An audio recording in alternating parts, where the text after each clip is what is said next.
Əziz dostlar, Top Talk rubrikasında yenə də sizi xoş gördük. Mən Rusif Hüseynov, Topçubaşov mərkəzindən sizi salamlayıram.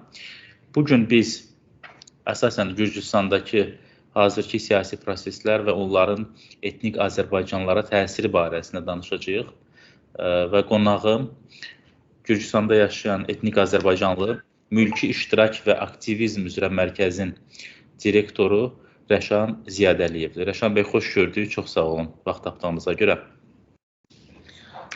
Çox sağ olun Rusif bəy. Sizin izləyicilərinizi salamlayıram və məni dəvət etdiyiniz üçün təşəkkür edirəm. Ümidvaram ki, maraqlı bir müzakirə alınar. Çox sağ olun Rəşan bəy. Biz Azərbaycanda ekspert icması və ümumi siyasətlə maraqlanan adi insanlar sözsüz ki, Cənubi Qafqazdakı digər iki qonşumuzla, Gürcüstan və Ermənistanla da məşğul oluruq, belə deyək. Orada baş verən siyasi prosesləri izləyirik. Gürcüstan кейsi bizə daha çox demək maraqlıdır. Ona görə ki, burada etnik Azərbaycanlılar var. Proseslərin Azərbaycanlılara təsiri var və eyni zamanda bu etnik Azərbaycanlıların, soydaşlarımızın bu proseslərə təsiri mövcuddur. Bu iki tərəfli bir demək təsirdir. Əvvəlcə mən ümumi sualdan başlamaq istəyirəm. Gürcüstanda ötən il payızda seçkilərdən sonra başlamış bu siyasi böhranın indi bax bu dəqiqə danışdığımız dövrdə, martın ortalarında hansı səviyyədə olmasını soruşmaq niyyətindəyəm. Bu proses nə cür görünür? Səngimək üzrədirmi, yoxsa bu qarşıdurma hələ bir müddət davam edəcəkmi? Siz nə cür görürsünüz bu vəziyyəti? Sual üçün təşəkkür edirəm Rusif bəy. Onu qeyd edə bilərəm ki, Gürcüstanda əsasən son, belə deyək, pik həddə siyasi proseslər ümumiyyətlə ilk mart ayında çatdı. Mart, aprel və may aylarında. Çünki həmin aylarda Gürcü arzusu, hakimiyyət, Ruska, belə deyək, vətəndaş cəmiyyətinin və Gürcüstanda əsasən adlandırılan kimi Rus qanunu irəli sürdü. Və artıq Rus qanunu irəli sürəndə və qəbul etmə prosesində artıq biz gördük ki, Gürcüstanda ən böyük aksiya baş tutdu. Hardakı təxmini 200 min insan iştirak etdi. Və Rus qanunu qəbul edildikdən sonra artıq Gürcüstanda bir çox apolitik, belə deyək, qruplar, QHT-lər və gənclər və ümumiyyətlə siyasəti heç düşünməyən insanlar belə artıq seçki prosesini gözləməyə başladı. Bir çoxu QHT-lərdən, vətəndaş cəmiyyətlərindən çıxıb siyasi qruplara, siyasi partiyalara, siyasi hərəkətlərə qoşuldu. Həqiqətən iyul, avqust, sentyabr, oktyabr ayları çox aktiv bir faza idi Gürcüstanda. Mən ümumiyyətlə deyə bilərdim ilk dəfə idi ki, Gürcüstanın bu qədər belə ikiyə bölündüyünü gördüm. Çünki artıq məsələ o idi ki, ya hakimiyyətsən, ya müxalifət, ya hakimiyyət dəstəkləməlisən, ya müxalifəti, açıq və ya gizli, belə deyək. Çünki bir sual qoyulmuşdu ki, ortaya Gürcüstan hara gedəcək? Ya demokratik bir ölkə olaraq davam edəcək, ya da artıq bu demokratiyadan yavaş-yavaş bir əsər əlamət qalmayacaq. Seçkilər baş tutdu. Seçkilər zamanı Gürcü arzusu, belə deyək, qalib gəldi. Amma ki, əlbəttə ki, bir çox saxtakarlıqlar oldu. Bunun biz ümumiyyətlə belə deyək, MyVote adında bir seçki koalisiyası var idi. Seçkilərə nəzarət edirdi. Komukartlidə biz həmin qeyri-hökumət təşkilatının, həmin belə şuranın nümayəndəsi idik. Gürcüstanda ən böyük belə deyək, seçki monitoring şəbəkəsi idi və biz də nəzarətçilər hazırladıq, bir çox təlimlər keçdik. Seçkidən əvvəl, seçki günü və seçkidən sonra gedən prosesləri də izlədik. Və onu deyə bilərəm ki, seçkinin nəticələri açıqlandıqdan sonra xalqda və siyasi partiyaların özündə də böyük bir pozitivlik var idi. Və düşünürdülər ki, bu seçki böyük ehtimal müxalifət qalib gələcək. Sadəcə A planlar var idi, siyasi partiyalar, təəssüf ki, B planları yox idi. Bir neçə görüşlərdə siyasi partiyalarla, harda gənclərlə, QHT-lərlə, vətəndaş cəmiyyəti ilə görüşdükləri zaman ha vaxt bu B plan haqqında sual gəlirdisə, qeyd edirdilər ki, yox, qalib gələcək və qalib gedəcək. Və seçkidə Gürcü Arzusu qalib gəldi. Əlbəttə ki, biz bunu dırnaq arası bildək, qalib gəlmiş olaraq bildək deyirik. Çünki şəxsən mən bizim Marniolda, Bolnisdə, Dmanisdə hansı səviyyədə bir saxtakarlıq olduğunu əlbəttə ki, özüm şahid oldum. Bunun haqqında faktlar da var, videolar da çəkildi və biz onu görürük ki, hal-hazırda seçkidən sonra onu deyə bilərəm ki, 2 gün aksiyalar baş tutdu, xalq toplaşdı və çünki vətəndaş cəmiyyəti tərəfindən təşkil edilmişdi. Sonra siyasi partiyalar tərəfindən təşkil edildi. Xalq gün və gün azaldı və elə oldu ki, aksiyalar davam edir və xalq çıxmırdı. Nə bir belə deyək, xalq bir fikir bildirirdi, bir şey olurdu. Çünki gördüyüm o idi ki, xalq artıq qəbullanmışdı. Qəbullanmış hal-hazırda yenə 4 il ərzində Gürcü Arzusu partiyası hakimiyyətdə olacaq. Amma ki, nə bütün proseslər dəyişdi. Baş nazir Kobaxidze bildirdi ki, biz artıq belə Avropaya inteqrasiya prosesini bütünlüklə dayandırırıq. Bu bəyanat ümumiyyətlə bütün Gürcüstanda böyük bir hay-küyə səbəb oldu. Həmin bəyanatın verildikdən sonra təxmini 1 saat sonra artıq Gürcü Arzusunun ofisinin qarşısına on minlərlə deyə bilərik insanlar toplaşdı və o gündən bu günə kimi artıq bu gün səhv etmirəmsə 102-ci gündür bütün bu aksiyaların 102 gündür aksiyalar davam edir və proses onu göstərir ki, hələ də davam edəcək. Müəyyən əlbəttə ki, siyasi partiyalarda müəyyən pozitivliklər var idi ki, 50 günə, 30 günə bu proseslər bitə bilər. Amma ki, bəzi partiyalarda məsələn qeyd edirlər ki, bu proses ən azından 6 ay davam etməlidir. 6 ay hakimiyyətdə bu təzyiq davam etməlidir. Həm dünyada, həm də belə regionumuzda gedən prosesləri nəzərə alaraq. Hal-hazırda vəziyyət nə yerdədir? Əlbəttə ki, vaxt müxalifətin belə deyək, xeyrinə işləmir. Hal-hazırda müxalifət gün və gün mən gördüyüm qədərdir və vətəndaş cəmiyyəti əlbəttə ki, müəyyən səviyyədə zəifləyir. Çünki xalq hər gün çıxırdısa, müəyyən səviyyədə əlbəttə ki, azalma var bu aksiyalarda. Xalq artıq müəyyən səviyyədə daha az çıxır. Bir çox negativlik var.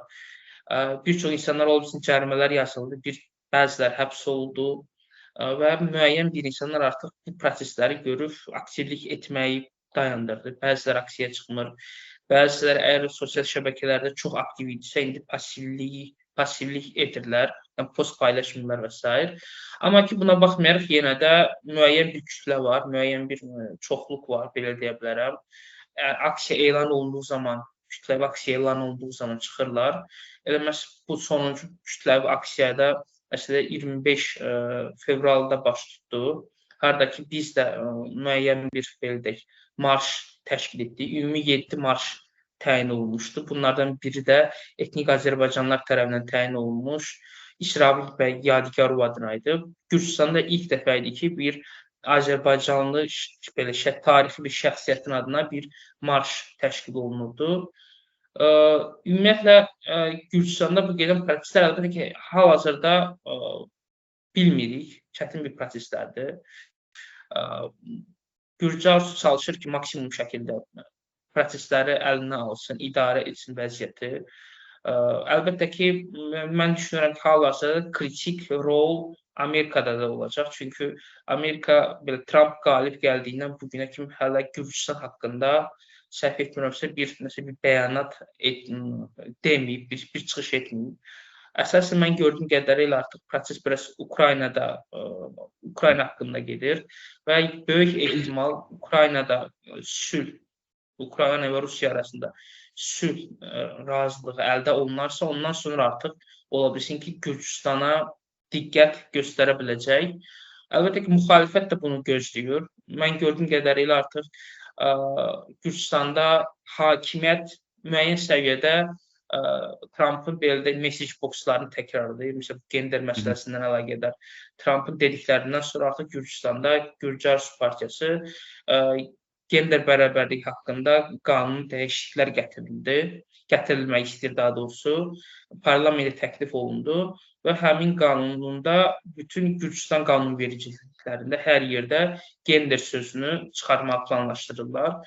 Bundan əlavə, həmin qanun layihəsində qeyd olunub ki, yerli özünü idarə etmələrdə Gürcüstan başlarında hər yerdə gender şuraları var. Bir də Marneuldə də, Batumidə də, Tiflisdə də və s. Və həmin qanun layihəsi bütün bu şuraların layihəsini nəzərdə tutur. Və müəyyən bir səviyyədə biz görürük ki, artıq Trumpın müəyyən hissəli message boxunu Gürcü arzusu təkrarlayır. Amma ki, əlbəttə ki, tam ona da bel bağlamırlar, mənim gördüyüm qədərlə, çünki bilmirlər addımlar nə olacaq. Ona görə hal-hazırda maksimum şəkildə Gürcü arzusu cəmiyyəti əlinə almaq istəyir. Media haqqında qanun irəli sürüldü, onun da müzakirəsi gedir və həmin qanuna əsasən misal olaraq qarşı tərəf, opponent əgər efirdə deyilsə, həmin şəxs haqqında danışmaq qadağan olunur. Yəni ki, misal olaraq nəsə bir efirə dəvət olunsa, misal hansısa bir, orada mən hansısa bir siyasi partiya nümayəndəsinin şəxsin adını belə çəkə bilmərəm. Çünki çəksəm, nəsə desəm, o haqda artıq cinayət işi belə açıla bilər və ya inzibati hələ müəyyənləşdirilmir. Hansı qaydada açılacaq, cinayət inzibati qaydada mı? Amma ki, əlbəttə ki, müəyyən təsir gücü var bu proseslərin, qanun layihələrinin, təkliflərin. Gürcüstanda artıq xalq görür ki, artıq hakimiyyət daha çox xalqı sıxmağa başlayır. Bu sıxmanın nəticəsi olaraq artıq aksiyanın düşünürəm ki, gücü zəifləyir və müxalifət də çalışmalıdır ki, başqa alternativlər tapsın. Təəssüf ki, mənim gördüyüm qədərilə müxalifətin xalq qarşısında müəyyən bir gücü yoxdur, inamı belə deyək yoxdur.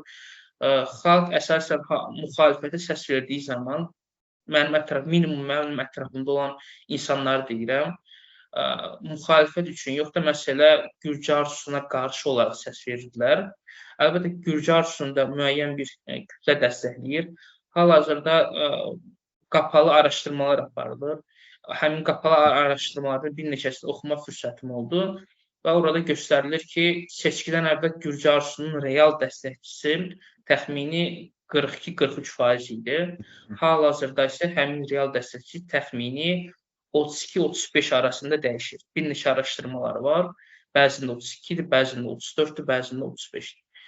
Yəni ki, Gürcü arzusu dəstəkləyən həmin o kütləsi, orada da bir azalma var. Yəni ki, hal-hazırda gedən prosesləri nə olacaq demək biraz çox çətindir. Bir çox faktorlardan asılıdır.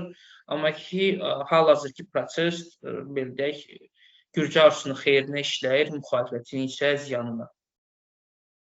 Rəşan bəy, siz çox ətraflı bir cavab verdiniz. Əvvəlcə bu xronoloji çərçivəni bizə göstərdiniz, timeline'ı çox qəşəng izah elədiniz ki, proseslər son bir ildə hansı məcrada davam eləyib və indi hansı səviyyədədir, Gürcü arzusu hansı addımlar atır, müxalifətin cavabı nə olur və s. Çox təşəkkür edirəm. Mən birazdan Trump məsələsinə qayıdacağam, amma bir sualım var. Hazırki, bax bu, demək qarşı durma deyək, ya siyasi böhran deyək. Bu qarşı durmada etiraz eləyən kütlənin, bura müxalifət, Gənclər Təşkilatı, QHT və ümumiyyətlə heç bir qruplara daxil olmayan sıra vətəndaşlara aiddir. Onların əsas məqsədi nədir? Onlar müəyyən qanunları dəyişdirmək istəyirlər, yoxsa seçki nəticəsini dəyişdirmək istəyirlər, yoxsa hökuməti istifaya çağırırlar? Son məqsəd nədir bu dəqiqə? Hal-hazırda ortaya qoyulan əsas bir tələb, bütün vətəndaş cəmiyyəti, siyasi partiyalar, gənclər, vətəndaşlar tərəfindən bir tələb var ki, yeni seçkilər təyin olunsun. Hal-hazırda əsas tələb budur.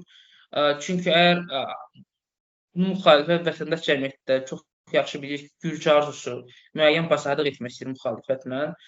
Bunun təklifini də irəli sürdü ki, məsələn, Rus qanununu ləğv edə bilərik, danışa bilərik. Müxalifət və vətəndaş cəmiyyəti qəbul etmədi, yox deyildi kütləvi şəkildə və ümumiyyətlə müzakirə edilmədi bu proses və hal-hazırda vətəndaş cəmiyyətinin, xalqın, belə müxalifətin tələbi yeni seçkilərin, növbədən kənar seçkilər, parlament seçkilərinin təyin olunmasıdır. Amma sadəcə parlament seçkilərinin təyin olunmasını yetmir deyirlər və bundan əlavə MSK-nın belə deyək, sədrinin dəyişdirilməsi, Dövlət Təhlükəsizlik Xidmətinin sədrinin dəyişdirilməsi, həmin bu iki orqanda müəyyən islahatlar həyata keçirib, ondan sonra seçkilərin təyin edilməsini tələb edirlər. Yəni əsas hal-hazırda tələblər budur. Rus qanunu başqa bir artıq qəbul edilən qanunlara hal-hazırda müxalifət diqqət ümumiyyətlə yetirmir. Çünki bilir ki, böyük ehtimal Gürcü arzusu qəbul etdiyi bu qanunları müxalifətlə və vətəndaş cəmiyyəti ilə bazarlıq etmək üçün belə deyək, istifadə edə bilər. Ona görə hər bütün olaraq razılaşmış bir message box odur ki, yeni seçkilər təyin olsun və bu yeni seçkilər sadəcə və sadəcə MSK-nın sədrinin dəyişdirilməsi, əlbəttə sadəcə sədr deyil, müəyyən insanların strukturların dəyişdirilməsi və DTX-nin işləmə sistemini və sədrin dəyişdirilməsi və ümumiyyətlə siyasi proseslərdə hakimiyyət tərəfindən istifadə olunmaması nəzərdə tutandan sonra artıq yeni seçkilərin təyin olunması nəzərdə tutulur. Qısa olaraq belə formalaşdıra bilər.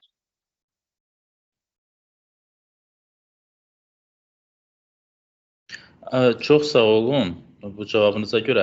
İndi mən Trump məsələsinə qayıtmaq istəyirəm icazənizlə. Siz artıq istinad elədiniz ABŞ-dakı yeni hökumətə, onun siyasətinə. Trumpın hazırda Ukrayna konflikti ilə bağlı münasibətini, siyasətini Gürcüstanda da yəqin ki, görürlər, izləyirlər. Bu hansı effekt yaradır? Siyasi establishmentdə, cəmiyyətdə, Gürcü arzusu demək siyasətçiləri, baxın biz belə də görürdük ki, Ukraynanı təslim eləyəcəklər, tipli mesajlar verirlərmi? Həm bax bu mitinqlərin belə deyək, nəticəsiz olması, həm Amerikanın Ukraynanı az qala yarı yolda qoyması müxalifətdə hansısa bir ruh düşkünlüyü yaradıbmı? Vəziyyət necədir?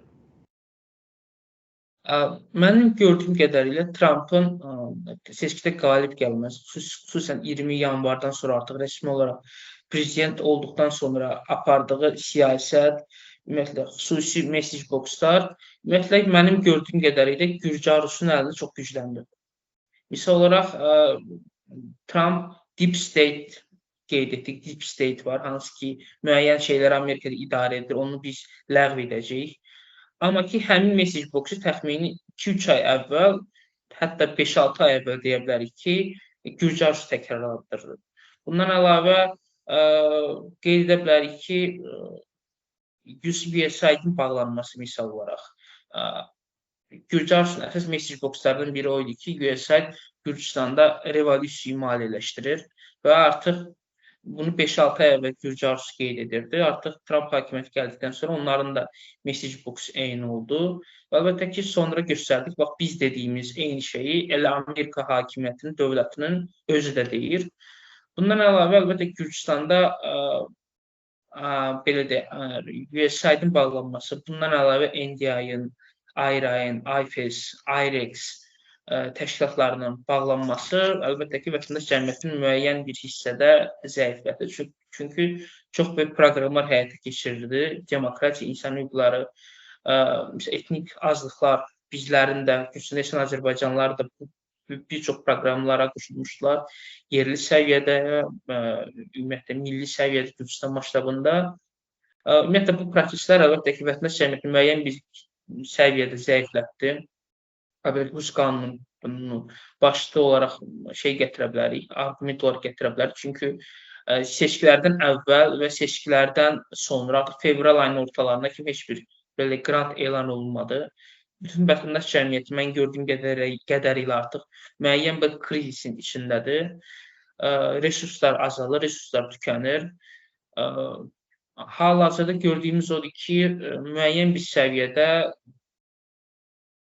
Gürcü arzusu müxtəlif vasitələrlə propagandasına, müəyyən propagandalara başlayıb ki, bizim dediyimiz şeyləri Trump da deyir. Misal, gender haqqında, ümumiyyətlə, LGBT mövzusunda Gürcü arzusu qərar, qanun layihəsi irəli sürmək istəyirdi.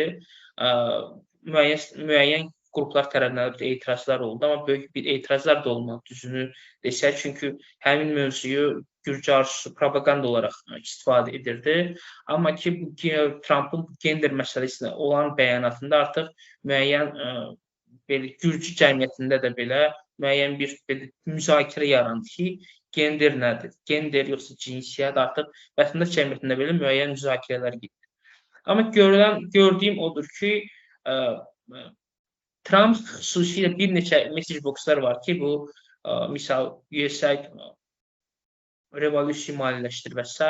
Bunu artıq Trump belə deyə bilər ki, gürcü arzusunun aylar əvvəl etdiyi və paylaşdığı mesaj boksları yenidən təkrarlayır. Amma Ukrayna məsələsinə gəldikdə biz onu görürük ki, əsasən gürcü cəmiyyəti ümumiyyətlə Ukraynanın mübarizəsini dəstəkləyir. Xüsusilə qeyd edə bilərik ki, müharibə başlandığı zaman 2022-də təxmini bir il ərzində xalq olaraq ən çox Ukraynaya yardım edən Gürcüstan vətəndaşları oldu.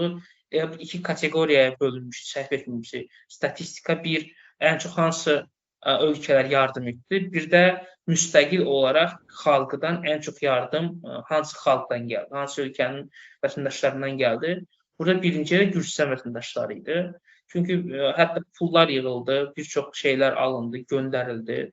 Buradan könüllü olaraq müəyyən qruplar getdi, əskər Ukrayna belə deyək, orada hərbi qüvvələrinə qoşulmağa və cəmiyyət olaraq, Gürcüstan cəmiyyəti olaraq böyük bir dəstək var idi. Əlbəttə ki, həmin vaxt Gürcü arzusuna böyük bir tənqidlər də gəlirdi ki, Ukraynaya bir açıq şəkildə dəstək olmalıdır və s. Amma hal-hazırda mənim gördüyüm odur ki, artıq Gürcü arzusu bunu çox yaxşı istifadə edir və hər yerdə qeyd edir ki, bizi müharibəyə qoşmaq istəyirdilər və biz ölkəmizi müharibəyə soxmadıq və bunda haqlıydıq. Hal-hazırda Ukraynayı tək qoydular. Son misallarından Trump-Zelenski müzakirəsi, yardımların kəsilməsi, diktator adlandırılması. Əlbəttə ki, bu hamısı Gürcü arzusuna və onların mesaj bokslarına xeyir edir. Çox yaxşı istifadə edirlər bu prosesi. Gördüyüm odur ki, hal-hazırda Gürcü arzusunun əli güclüdür. Həm məlumat baxımından, həm propaganda baxımından, həm əlində olan resurs baxımından, həm də siyasi faktor olaraq güclüdür. Əgər məsələn Ukraynada proseslər necə nəticələnəcəyi, əgər Ukrayna belə deyək, sülh imzalanarsa və oradan böyük bir ziyan edib çıxarsa, Ukraynanın istəmədiyi bir imza atılarsa, artıq xalq deyəcək ki, bəli, Gürcü arzusu düz idi və Qərb Ukraynayı tək buraxdı. Bu son proses əlbəttə ki, böyük bir çox şeyi həll edir. Ukraynada məsələlərin necə bitəcək? Əgər Ukraynanın bir tərəfində xeyrinə bitsə, xeyrinə də nə deyə bilərik? Əlbəttə ki, torpaqları işğal olunub artıq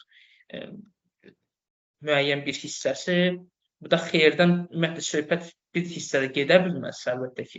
Amma ki, son olaraq biraz sülh haqqında belə deyək, imzalar atılsa Rusiya-Ukrayna arasında. Biraz məsələn, Ukraynanın bir xeyrinə olunsa, qarantiyalar alınsa ki, NATO-ya üzv olacaq və s. Bəli, onda nəsə vətəndaş cəmiyyətində müəyyən aktivliklər ola bilər. Amma ki, əgər Ukraynanın istəmədiyi bir şeyə məcbur olunsa, imza atılsa, sülh olsa, Rusiyanın xeyrinə, Ukraynanın ziyanına, əlbəttə ki, bu Gürcüstanda Gürcü hakimiyyətinin əlini çox-çox daha gücləndirəcək və 2 il, 3 ildir apardığı əsas bu informasiya müharibəsi deyilir Gürcüstanın içində qeyd edəcək, biz düz idik, biz haqlıydıq və nəticə olaraq bu müharibədən öz ölkəmizi qoruduq. Aydındır Rəşan bəy. Çox təşəkkür edirəm. Son olaraq mən hazırda Gürcüstanda bu davam edən siyasi krizis, siyasi proseslərin etnik Azərbaycanlılara təsiri və etnik Azərbaycanlıların da bu proseslərə təsiri haqqında soruşmaq istəyirəm. Aydın məsələdir ki, biz monolit bir icmadan bəhs eləmirik. Müxtəlif şəhərlərdə, rayonlarda yaşayan, müxtəlif siyasi baxışları, mentaliteti olan insanlar var. Amma ümumilikdə siz yenə də bax bu təsirləri, ikitərəfli təsirləri necəsə qruplaşdırıb, kateqoriyalaşdırıb təqdim eləsəz çox yaxşı olardı. Gürcüstanda əlbəttə ki, rəsmi statistikalara görə, Sakstatın Dövlət Statistika Xidmətinin rəsmi statistikasına görə təxmini 300 minə yaxın azərbaycanlı yaşayır. Növbəti araşdırma ümumiyyətlə nə qədər əhalisi var Gürcüstanın, o bu il aparıldı. Təxmini artıq 2025-in bu ilin ortalarında elan olunmalıdır. Gürcüstanda nə qədər əhali yaşayır, etnik azlıqlar nə qədərdir və s. Bu 300 mindən əlbəttə ki, çox rəngarəngli siyasi, belə deyək, arena Gürcüstanda. Gürcüstanda etnik Azərbaycanlar siyasi proseslərdə aktivdirlər. Amma ki, müəyyən şeylər qeyd etmək lazımdır. Misal olaraq qeyd edə bilərik ki, siyasi partiyalarda, xüsusən də müxalif siyasi partiyalar düşünürlər ki, Gürcüstanda yaşayan etnik Azərbaycanlılar həmişə hakimiyyət dəstəkləyir. Belə bir stereotip var. Həmişə hakimiyyət dəstəkləyirlər və müxtəlif görüşlərdə də biz sual verəndə nəyə görə aktiv şəkildə işləmirsiniz bu regionda Azərbaycanlılarla, həmişə qeyd edirlər ki, bizim resurslarımız azdır və həmin resursları daha çox səs ala biləcəyimiz regionlara sərf edirik.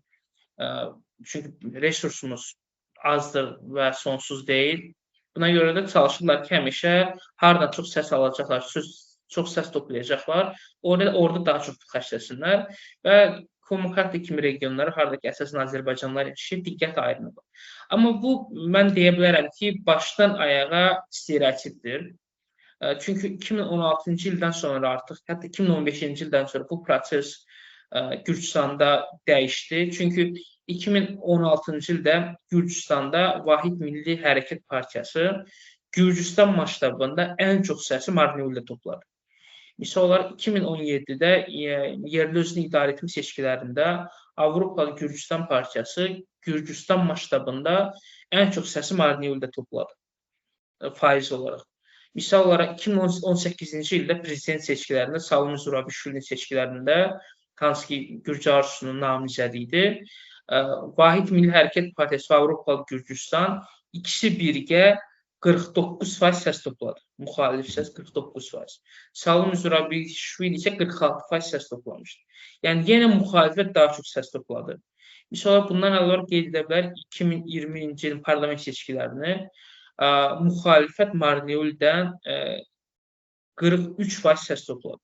Bu da Gürcüstan masştabında bir çox bölgədən daha çox səs idi. Yəni, bu stereotip keçmişdən gəldi. Hələ də ki də partiyalarda bu dəyişmir təəssüf ki, yenə nəsə etnik Azərbaycanlar haqqında bir söz deyəndə bunu qeyd edirlər. Bu, onun göstəricisidir ki, siyasi partiyalarda etnik azlıqlar üzrə, etnik Azərbaycanlar üzrə bu regionlarda işləyən insanlar konkret bir araşdırmalar aparmır. Çünki və ya qeyd edə bilərik ki, köhnədən qalan stereotipləri yaymağa çalışırlar həmişə və öz arqumentlər kimi istifadə edirlər ki, nəyə görə burada çalışırlar. Amma bundan əlavə bir maraqlı faktor da ondan ibarət idi ki, ümumiyyətlə gənclərin, mülki fəalların, vətəndaş cəmiyyətinin həmişə message boxu ondan ibarət idi ki, nə qədər Azərbaycanlılar proporsional siyahıda partiyalar ön sıralarda olsalar, etnik Azərbaycanlılar o qədər çox dəstəkləyəcək həmin partiyalar. Yəni, bu message box illərdir gedir, amma ki, 2024-ün parlament seçkiləri bizə bu reallığı göstərdi ki, nə qədər etnik Azərbaycanlılar irəlidədirsə siyahıda, həmin partiya bir o qədər az səs toplayır. Misal olaraq ən ön sırada biz qeyd edə bilərik AXAD koalisiyasının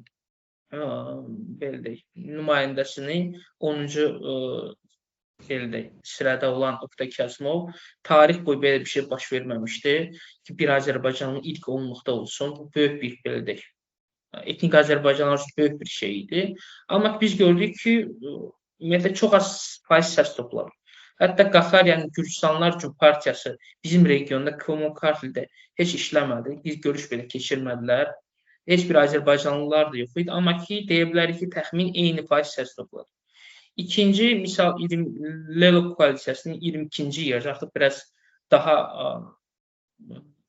geridə olan Agil Mustafayev, onlar təxmini tam yadında deyil, amma ki, AXL-dən daha çox səs topladı bizim regionda etnik Azərbaycanlılar arasında. Amma ki, ən son Azərbaycanlıları ən son sıraya atan, misal, Mixail Saakashvilinin partiyası ən çox səs onlar topladı. Məsələn, sadəcə Martinelli 5000 səs topladılar. Əlbəttə ki, Mikhail Saakashvili partiyasında başqa bir belə deyək, simpatiya da var. Amma biz bu seçkilərin nəticəsindən irəli gələrək onu görə bilərik ki, hal-hazırda Etnik Azərbaycanın bir partiyada olması və ön sırada olması artıq Azərbaycanlılar tərəfindən o partiyaya səs verməliyik deyə algılanır və qəbul edilir. Artıq Azərbaycanlılar da artıq ideoloji yanaşırlardı, belə başa düşürlər bu məsələlərə. Bundan əlavə müəyyən bir səviyyədə müəyyən bir çox faktorlar var, amma ki onu qeyd edə bilərik ki, 2016-cı ildə həmişə tələb edirdilər ki, müəyyən vəzifələrdə, məsələn, Martinelli Miri Azərbaycanlı olmalıdır. Amma ki, burada artıq dövlət mənim gördüyüm qədərilə maraqlı bir strategiya apardı və Azərbaycanlılara vəzifə verdilər. Azərbaycanlı meri oldu, amma səlahiyyət vermədilər. Artıq bizim Azərbaycanlıların gözləntisi o idi ki, əgər Azərbaycan meri olsa, bizim problemlərimiz həll olunacaq. Əgər Azərbaycanın yüksək səviyyələr, yüksək belədək ranklarda bizi təmsil etsələr, bizim problemlərimiz həll olunacaq. Amma nəticə olaraq onu gördük ki, cəmiyyət olaraq Azərbaycanlılara vəzifə verirlər, amma səlahiyyət vermirlər. Azərbaycanlılar hansı bir problemə təsir edə bilir, təsir gücləri yoxdur və artıq xüsusilə Martinelli merini müqayisə edirsək, son belə deyək, 3 mer oldu, Abazov oldu, Darğalı, Zaur Darğalı və indi Kənan Ömər oldu.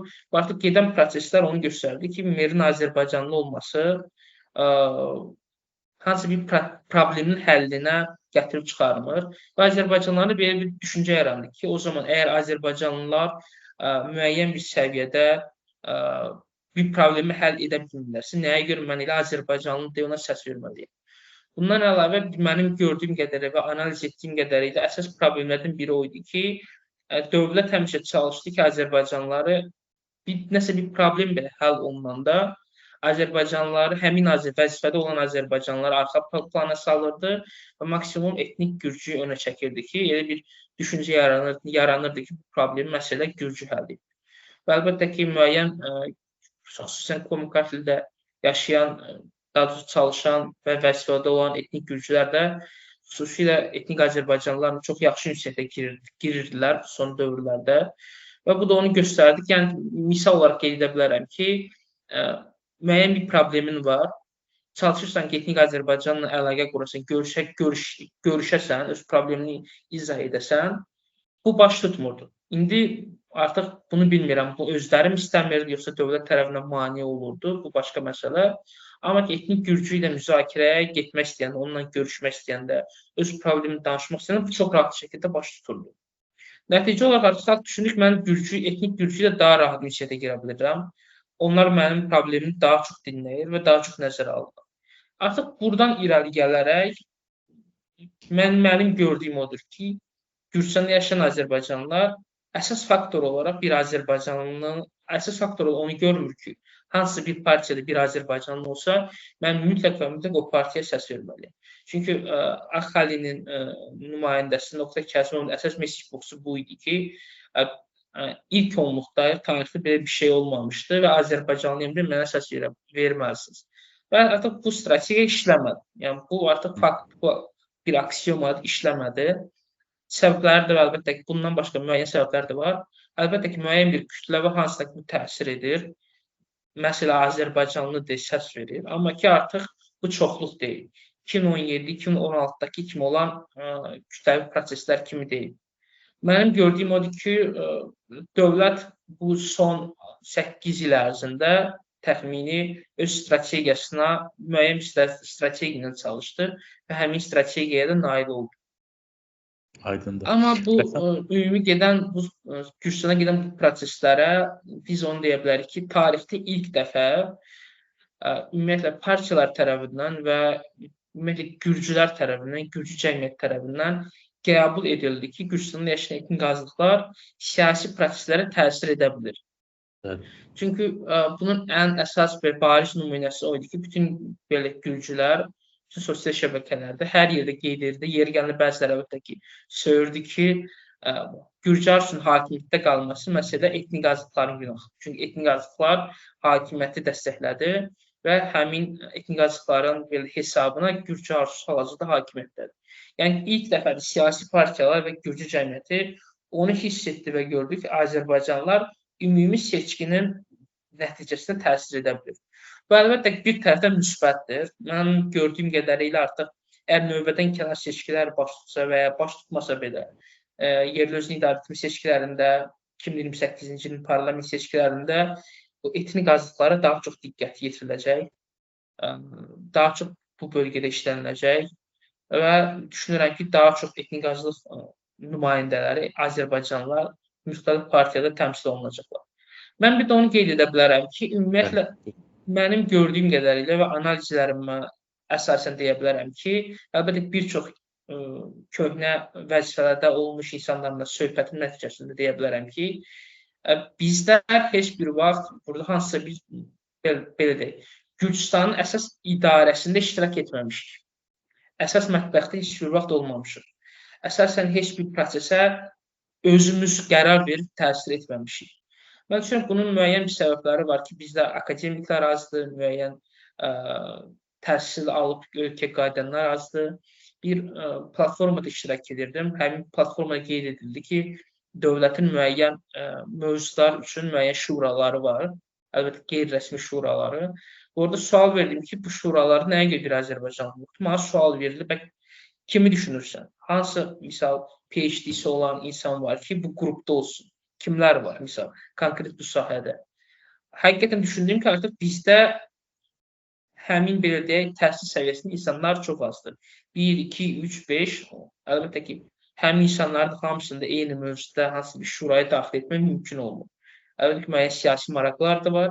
Amma ki, mənim gördüyüm odur ki, biz Gürcüstanda yaşayan Azərbaycanlılar əgər istəyiriksə ki, artıq ya Gürcü arzusu hakimiyyətində, ya bundan sonraki hakimiyyətlərdə fərqi yox, 5 ildən sonra, 10 ildən sonra təsir gücümüzü artırmaq istəyiriksə, həqiqətən müəyyən bir vəzifədə real olaraq, simvolik olaraq yox, real olaraq iştirak etmək istəyiriksə, elə məsələ bu gündən müəyyən Gürcüstana gedən siyasi proseslərdə bir aktiv olmalıyıq. 2, akademik səviyyə, mən düşünürəm, individual olaraq kimlərin ambisiyası var, müəyyən vəzifələr tutmağa, öz üzərlərində işləyib müəyyən səviyyələrdə olmalıdır, akademik olaraq xarici gedib gəlməlidirlər, müəyyən təhsil səviyyələri olmalıdır və artıq ondan sonra artıq mən düşünürəm ki, müəyyən platformalarda daha çox etnik Azərbaycanlılara yer verirlər. Əlbəttə ki, bu Rus qanunu qeyd etdiyimiz zaman onu qeyd edə bilərəm ki, Gürcüstanda bu vətəndaş cəmiyyətini yaradan, xüsusən etnik Azərbaycanlılar üçün, Gürcüstanda yaşayan Azərbaycanlılar üçün elə məsələ qəlb donorları idi. Çünki qəlb donorlarının vasitəsilə müəyyən biz öz haqq və hüquqlarımızı tələb edə bilirdik rahat şəkildə. Bunun üçün misal olaraq qeyd edə bilərəm ki, ilk dəfə Gürcüstanda hansı bir dövlət orqanı nə vaxt belə deyək, Azərbaycan dilində bir rəsmi şəkildə bir post paylaşır. Bu ilk dəfə 2019-cu ildə baş tutdu. İlk dəfə Gürcüstanda bir rəsmi olaraq dövlət orqanı Azərbaycan ilə məlumat paylaşdı. Bu Marneül Meyrəsi idi. Biz vətəndaşlar olaraq Marneül Meyrəsini məhkəməyə şikayət etdik 2019-cu ilin başlarında ki, Marneül Meyrəsi Azərbaycan dilində məlumat verməlidir. Çünki bu Avropa etnik azlıqlar haqqında Avropa Konvensiyasına əsaslanır. Əgər bir bölgədə 20%-dən çox etnik Azərbaycanlı, etnik azlıqlardırsa, həmin yerli bələdiyyə maksimal şəkildə çalışmalıdır ki, həmin etnik qrupla öz ana dillərini ünsiyyətə girsin. Əlbəttə ki, məhkəməyə müraciət etdik. Hal-hazırda da məhkəmə prosesi gedir. Mən düşünürəm ki, bizim adımızdan böyük bir şeydir bu.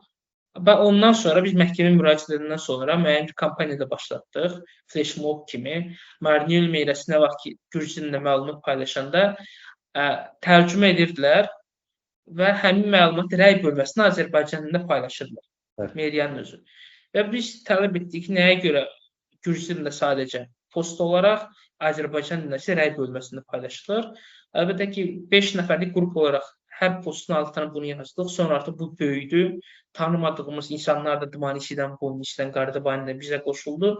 Və artıq elə oldu ki, hər postda 200, 300, 500, hətta elə oldu ki, 1000-ə yaxın bir də rəy toplaşırdı.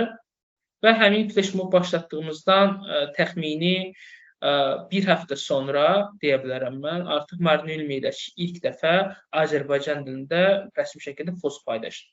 Mən düşünürəm ki, bu böyük bir nailiyyət idi. Ondan sonra artıq Dimanişin Meyrəsi, Bonişin Meyrəsi artıq paylaşmağa başlayırlar. Çünki bizim dostumuzun adından Bonişin Meyrəsinə qarşı məhkəmə Bonişin Meyrəsinə qarşı inzibati belə iddia qaldırdıq. Hal-hazırda Dimanişin Meyrəsinin belə rəsmi veb-saytı Azərbaycan dilində fəaliyyət göstərir.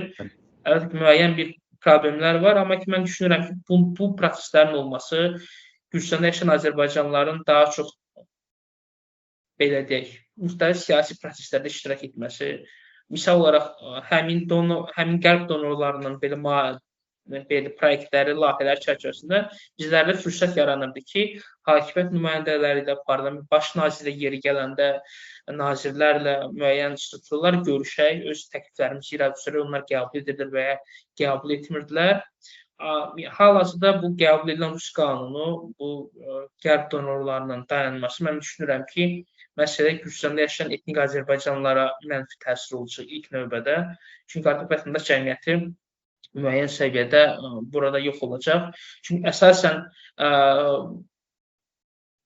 Gürcüstanda yaşayan Azərbaycanlıların ən rahat şəkildə mübarizə və haqlarını və hüquqlarını qoruyanlar, məsələ müstəqil şəkildə çalışan QT-lər idi və indi QT-lər də əlbəttə ki, çünki hakimiyyətdə olanda, müəyyən vəzifə tutanda əlbəttə ki, müəyyən problemi belə deyək, həll edə bilmirsən. Çünki nə qədər girmiş dursan Azərbaycanlılar, o qədər irəli gedə bilərsən deyə bir belə deyək, yazılmamış bir qanun var Gürcüstan Azərbaycanlı arasında.